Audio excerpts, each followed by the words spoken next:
Good morning dear students इस video के अंदर हम डिस्कस करने वाले हैं टैंक सर्किट से जो ओसिलेशंस जनरेट हुए थे उसकी फ्रिक्वेंसी का फॉर्मूला। और इसके बाद में हम ये डिस्कस करेंगे क्यों अपने को फीडबैक की ज़रूरत होती है ओसिलेटर्स के अंदर। जो टैंक सर्किट की लिमिटेशंस से आएंगी उसकी लिमिटेशंस हम दूर करने की कोशिश करेंगे, तब हमें पता लगेगा कि हमें फीडबैक की ज़रूरत होती है। तो देखो तो मैंने पहले से ही यहाँ पे लिख रखा है। देखो जो फ्रिक्वेंसी होती है एलसी ओसिलेशंस की, उसका फॉर्मूला होता है F इक्वल्स टू 2π√LC। मतलब कल हमने जो टैंक सर्किट पढ़ा था उसके अंदर लास्ट में हमने देखा था कि कैसे एसी ओसिलेशंस हमें प्रोड्यूस करके देता है टैंक सर्किट। तो जो ये ओसिलेशंस प्रोड्यूस करके देता है उसकी फ्रिक्वेंसी किस फॉर्मूले से देते हैं अपने, F इक्वल्स टू 1/2π√LC। मतलब फ्रिक्वेंसी सीधा सीधा डिपेंड करेगी कि हमने इंडक्टर की वैल्यू क्या चूज कर रखी है और कैपेसिटर है उसकी कैपेसिटेंस की वैल्यू क्या चूज कर रखी है। L एंड C इन दोनों पे फ्रिक्वेंसी सीधी सीधी यहां पे देखो डिपेंड कर रही है। तो अभी हमको क्या करना है, इस फॉर्मूले को ड्राइव करना है। तो ध्यान से देखना, देखो कल हमने एलसी ओसिलेशंस पढ़े थे। हमने क्या देखा था, स्टार्टिंग के अंदर ये कैपेसिटर पूरी तरह से चार्ज था। फिर जैसे ही हमने ये वाला सर्किट कंप्लीट किया था, इस सर्किट को एक्टिव किया था, तो ये कैपेसिटर से चार्ज धीरे धीरे घटना शुरू हो गया था और इसकी इलेक्ट्रोस्टैटिक एनर्जी घटनी शुरू हो गई थी। वो डिक्रीमेंट जो आया था इलेक्ट्रोस्टैटिक एनर्जी में, वो इधर मैग्नेटिक एनर्जी में स्टोर हो रहा था इंडक्टर के अंदर। तो मैंने कोई इंटरमीडिएट सिचुएशन यहाँ पे ज्यूम कर लिया कि कोई टाइम टी पे क्या हो रहा है, चार्ज लगातार घटी जा रहा है, करंट की वैल्यू इंक्रीज हो जा रही है, कैपेसिटर से चार्ज की वैल्यू कम हो रही है और करंट की वैल्यू इंक्रीज हो रही है। और इधर क्या हो रहा है, इसमें मैग्नेटिक एनर्जी स्टोर हो रही है। उस मैग्नेटिक एनर्जी के कारण या फिर जो इंडक्टर होता है उसकी प्रॉपर्टी के कारण यहाँ पे क्या हो रहा है, करंट इंड्यूस हो रहा है। ठीक है, करंट इंड्यूस हो रहा है। वो इंड्यूस करंट क्या कर रहा है, एक्चुअल करंट जो है, जो ये आई करंट है जो किस तरफ चल रहा है, इस तरफ चल रहा है, उसका अपोज करना चाहेगा। ये इसकी वर्किंग में हमने पढ़ा हुआ है। ठीक है, तो अगर मैं कैपेसिटर पे पोलैरिटी बनाऊं तो इंडक्टर की पोलैरिटी बनाऊं तो इंडक्टर का ये वाला टर्मिनल मुझे प्लस की तरह लेना पड़ेगा और इसको माइनस की तरह लेना पड़ेगा। क्यों, ध्यान से समझना। बिकॉज कैपेसिटर में देखो इधर से क्या हो रहा है, इलेक्ट्रॉन्स इधर ऐसे जा रहे हैं, ये पॉजिटिव न्यूट्रल होता जा रहा है, इधर नेगेटिव कम होता जा रहा है। तो एक्चुअल करंट की वैल्यू, क्योंकि इलेक्ट्रॉन्स ऐसे जा रहे हैं तो एक्चुअल करंट की वैल्यू इधर है, एक्चुअल करंट इंक्रीज हो रहा है। अब इसके अंदर करंट ऐसे इंड्यूस होना चाहिए कि उसको एक्चुअल करंट का अपोज करना है। तो इंड्यूस करंट जो इसके अंदर होगा उसकी डायरेक्शन एक्चुअल करंट के अपोजिट होनी चाहिए, बिकॉज इस इंड्यूस करंट ने एक्चुअल करंट को बढ़ने नहीं देना है। अब इसमें इंड्यूस करंट हमें इस तरफ चलाना है, ठीक है, इस डायरेक्शन में चलाना है। तो ऑब्वियसली हमें इसको पॉजिटिव और इसको नेगेटिव की तरह ही लेना पड़ेगा ना। मतलब अगर मैं इसको एक बैटरी से रिप्लेस करना चाहूं तो बैटरी की पोलैरिटी ऊपर प्लस होएगी, नीचे माइनस होएगी। ये इंड्यूस ईएमएफ होगा, है ना। मतलब समझ आ रहा है ना आपको, ठीक है, क्योंकि इंड्यूस करंट ऊपर चलाना और करंट पॉजिटिव से नेगेटिव चलता है। तो इंडक्टर का अगर मैं क्या करूं, positive potential negative potential point बनाऊं तो ऑब्वियसली ये वाला पॉजिटिव पोटेंशियल पॉइंट होगा, ये वाला नेगेटिव पोटेंशियल पॉइंट होगा। मतलब यहां इंडक्टर हाई वोल्टेज पे होगा, यहां लो वोल्टेज पे होगा, तो ही इंडक्टर ऐसे करंट चला सकता है, अपना इंड्यूस करंट ऐसे चला सकता है। ठीक है, अब आगे कुछ नहीं करना। अब हमें क्या करना है, हमें सब कुछ पता लग गया है। अब इसके अंदर हम क्या करेंगे, किरचॉफ्स वोल्टेज लॉ लगा देंगे जो हमने 12th के अंदर पढ़ा हुआ है। जब हम किरचॉफ्स वोल्टेज लॉ इसके अंदर अप्लाई करेंगे तो हमारे पास क्या आएगा, देखो अगर मैं किरचॉफ्स वोल्टेज लॉ यहां से लगाना शुरू करता हूं तो अपने को पता यहां आएगा VC minus VL equals to 0। यही होता है किरचॉफ्स लॉ कि पूरे लूप के अंदर चल लो, ठीक है, पूरे लूप के अंदर चल लो और लूप की इक्वेशन लिख दो। तो ये किरचॉफ लॉ से मैंने क्या किया, इसकी इक्वेशन लिख दी, voltage across capacitor minus voltage across inductor. इसके बाद मैंने इसकी वैल्यू पुट कर दी, क्योंकि हमें पता है कैपेसिटर के लिए इक्वेशन होती है Q इक्वल्स टू CV। इससे V की वैल्यू क्या आएगी, Q/C। तो वोल्टेज अक्रॉस कैपेसिटर आ गया Q/C।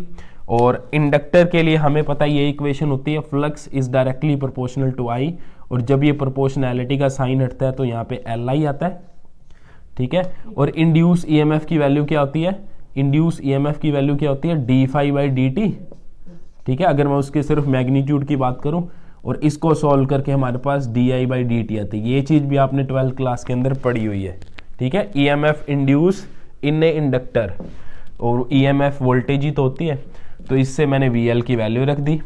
इसके बाद क्या किया मैंने, देखो किरचॉफ लॉ कुछ बच्चों को नहीं आता होगा, वो लास्ट में मैं बता दूंगा आपको, ठीक है। एक बार ये मैथमेटिक्स देख लो, फिर मैं ये इक्वेशन दोबारा दिखा दूंगा कि कैसे किरचॉफ लॉ मैंने यहाँ पे अप्लाई किया, दोबारा बता दूंगा। जिनको आता है वो तो फिर सीधा कर ही सकते हैं, उनका टाइम वेस्ट ना हो। तो अब क्या हुआ, देखो ये क्यू बाई सी इधर जाएगा, माइनस का बन जाएगा, माइनस और ये माइनस प्लस हो गए, माइनस माइनस प्लस हो गए। उसके बाद क्या हुआ, देखो आई की मैंने वैल्यू पुट कर दी। देखो आई की जनरली वैल्यू क्या होती है, rate of change in charge, ठीक है। लेकिन यहां पे क्या हो रहा है, जैसे जैसे कैपेसिटर पे चार्ज डिक्रीज हो रहा है वैसे वैसे करंट इंक्रीज हो रहा है, तो आई की वैल्यू मेरे को क्या लिखनी पड़ेगी, i equals to minus d q by D t, because जैसे जैसे चार्ज डिक्रीज हो रहा है वैसे वैसे करंट यहाँ पे सर्किट में इंक्रीज हो रहा है। तो आई की value minus d q by D T यहाँ पे पुट कर दी मैंने, बाकी एज इट इज है सारी टर्म्स। उसके बाद ये इसको सॉल्व करेंगे तो ये हो जाएगा माइनस, ये माइनस आगे ले आया, minus L d square Q upon D T square equals to q by C, ये एज इट इज है। फिर उसके बाद में माइनस एल को मैं क्या ले गया, इधर क्रॉस मल्टीप्लाई करवा दिया, तो ये हो जाएगा D square Q upon D T square equals to minus Q by L C. देखो माइनस एल इधर जाएगा तो Q by minus L C हो जाएगा, तो माइनस को ऊपर लगा दो, कोई फर्क नहीं पड़ता। तो ये हो गया D square Q by D T square equals to minus Q by L C. अब इस टर्म को मैं इधर ले आया, ये प्लस की बन गई, तो ये मेरे पास फाइनल इक्वेशन आ गई, ठीक है। अब इसको आप क्या करो, सिंपल हार्मोनिक मोशन की जो स्टैंडर्ड इक्वेशन होती है उसके साथ कंपेयर करते हैं। हमें पता है सिंपल हार्मोनिक मोशन की स्टैंडर्ड इक्वेशन होती है D square X upon D T square plus omega square X equals to 0, जहां पे x क्या होता है, पोजीशन ऑफ पार्टिकल होती है। लेकिन यहां पे हम चार्ज की बात कर रहे हैं, तो चार्ज की टर्म्स में सिंपल हार्मोनिक मोशन की इक्वेशन क्या होगी, x की जगह पे q आ जाएगा, बिकॉज यहाँ पे q चेंज हो रहा है टाइम के साथ में, q वेरिएबल है। तो अब ये जो सिंपल हार्मोनिक मोशन की इक्वेशन है, इसको आप इस इक्वेशन से अगर कंपेयर करो तो आपके पास देखो D square Q by D T square, D square Q by D T square, Q Q 0 0 omega square L C. तो इन दोनों को कंपेयर करके आपके पास ओमेगा स्क्वेयर की वैल्यू आ गई 1 बाई एल सी। इससे एंगुलर फ्रिक्वेंसी की वैल्यू क्या आ गई आपके पास, रूट अंडर एल सी। तो ये angular frequency generated by L C oscillator यानी कि टैंक सर्किट से आ गई। इससे आप लीनियर फ्रिक्वेंसी भी निकाल सकते हो। आपको पता है एंगुलर फ्रिक्वेंसी लीनियर फ्रिक्वेंसी में रिलेशन क्या होता है, omega equals to 2 pi F equals to root by L C. अब ये 2 पाई इधर डिवाइड में चला जाएगा, जिससे हमारे पास जो स्टैंडर्ड फॉर्मूला है F equals to 1/2 pi root under L C, ये आ गया। तो ये एल सी ऑसिलेटर जो फ्रिक्वेंसी जनरेट करता है उसका प्रूफ भी हमने देख लिया, तो अभी आपको मैंने क्या बताना है, हाँ किरचॉफ्स लॉ मैंने कहा था आपको मैं दोबारा बताऊंगा। तो देख लो किरचॉफ्स लॉ जिनको लगाना नहीं आता कैसे मैंने यहाँ पे लगाया है, ठीक है। अगर आपको आता है तो आप अपने वे से ही लगाना, क्योंकि 3-4 वे होते हैं किरचॉफ्स लॉ को अप्लाई करने के। 3-4 वे सीखोगे तो कंफ्यूज हो जाओगे, तो एक वे के साथ ही आप स्टिक रहो। मैं आपको बता देता हूं किरचॉफ्स लॉ मैंने यहां कैसे लगाया, अगर आता है तो मत देखना, और 1-2 मिनट वीडियो आगे करके नीड फॉर फीडबैक वो वहां से शुरू कर लेना, क्योंकि अभी मेरे को वो भी बताना है कि फीडबैक की जरूरत क्यों होती है ऑसिलेटर्स के अंदर। तो अब देखो ध्यान से देखो, मैंने यहां किरचॉफ्स लॉ कैसे लगाया। देखो किरचॉफ्स लॉ लगाने का एक सिंपल तरीका है, पहले एक साइन कन्वेंशन चूज कर लो। जैसे माइनस टू प्लस अगर चलेंगे तो प्लस ले लो या माइनस ले लो। मैंने यहां क्या कर लिया, माइनस टू प्लस प्लस ले लिया। अगर माइनस टू प्लस प्लस लूंगा तो +2 माइनस दिखने पे माइनस आएगा। क्या मतलब है इसका, ध्यान से देखना है। जैसे मेरे को पूरा लूप कंप्लीट करना है, मैं यहाँ से शुरू होता हूँ, ऐसे चल रहा हूँ चल रहा हूँ चल रहा हूँ चल रहा हूँ चल रहा हूँ, मुझे क्या मिला, negative to positive. Negative to positive को मैंने क्या माना हुआ है, पॉजिटिव, तो यहाँ मैंने पॉजिटिव लिख दिया। यहाँ पे वोल्टेज ड्रॉप कितनी हो रही है उसको लिख दूंगा, फिर मैं कितनी हो रही है, Q बाई सी, ये लिख दिया। उसके बाद फिर यहाँ से चल रहा हूँ चल रहा हूँ चल रहा हूँ चल रहा हूँ चल रहा हूँ, मुझे क्या मिला, पॉजिटिव टू नेगेटिव मिला। तो पॉजिटिव टू नेगेटिव का साइन कन्वेंशन मैंने क्या लिया हुआ, नेगेटिव, तो मैंने यहाँ पे नेगेटिव लिख दिया। और यहाँ पे कितनी वोल्टेज ड्रॉप हो रही है वो भी लिखना होगा, वो है L D I by D T, तो लिख दिया मैंने L D I by D T equals to 0। तो यही इक्वेशन मैंने डायरेक्ट उस टाइम लिखी थी, ठीक है। और आप जरूरी नहीं यही साइन कन्वेंशन लेना, आप साइन कन्वेंशन उल्टे भी ले सकते हो तो भी सेम रिजल्ट आएगा। जैसे माइनस टू प्लस माइनस ले लेते हैं, प्लस टू माइनस प्लस ले लेते हैं, तो भी सेम रिजल्ट आएगा। तो देखो फिर से, और जरूरी नहीं एंटी क्लॉकवाइज चलना है, क्लॉकवाइज भी चल सकते हो, लेकिन जिस पॉइंट से चल रहे हो लास्ट में उस पॉइंट तक पहुंचना है, पूरा लूप कंप्लीट करना है।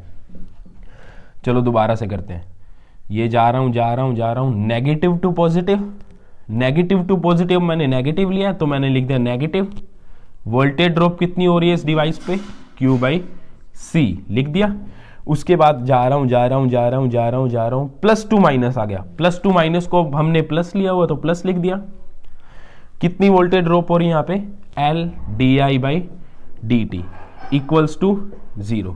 क्या करो, पूरी इक्वेशन से माइनस कॉमन ले लो तो वही पहले वाली इक्वेशन आ जाएगी, Q by C minus L D I by D T equals to 0, या इस पूरी टर्म को राइट हैंड साइड ले जाओ तो यही इक्वेशन आ जाएगी, ठीक है, यही सेम इक्वेशन आ जाएगी। तो दोनों में से कोई भी एक साइन कन्वेंशन पहले चूज कर लो, फिर वो साइन कन्वेंशन पूरे क्वेश्चन में चेंज नहीं करना, और ऐसे करके किरचॉफ्स लॉ आप लगा सकते हो।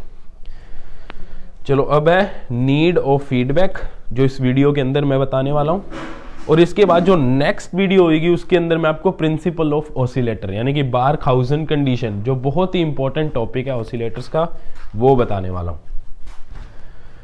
अब देखो हमने ये देखा कि जो ये वोल्टेज जनरेट करेगा या करंट जनरेट करेगा वो ऐसे साइनोसॉइडल सिग्नल्स होते हैं, और यही अपने को जनरेट करना था, ऑसिलेटर का यही काम होता है। बट प्रैक्टिकली हमें पता है कि हर सर्किट का कुछ ना कुछ रेसिस्टेंस तो होता ही है, तो कुछ ना कुछ रेसिस्टेंस होने से इसके जो प्रैक्टिकली सिग्नल होंगे वो क्या होंगे, हर साइकिल के बाद कुछ ना कुछ लॉस होता जाएगा, और थोड़ी देर बाद ये सिग्नल खत्म हो जाएगा, ठीक है।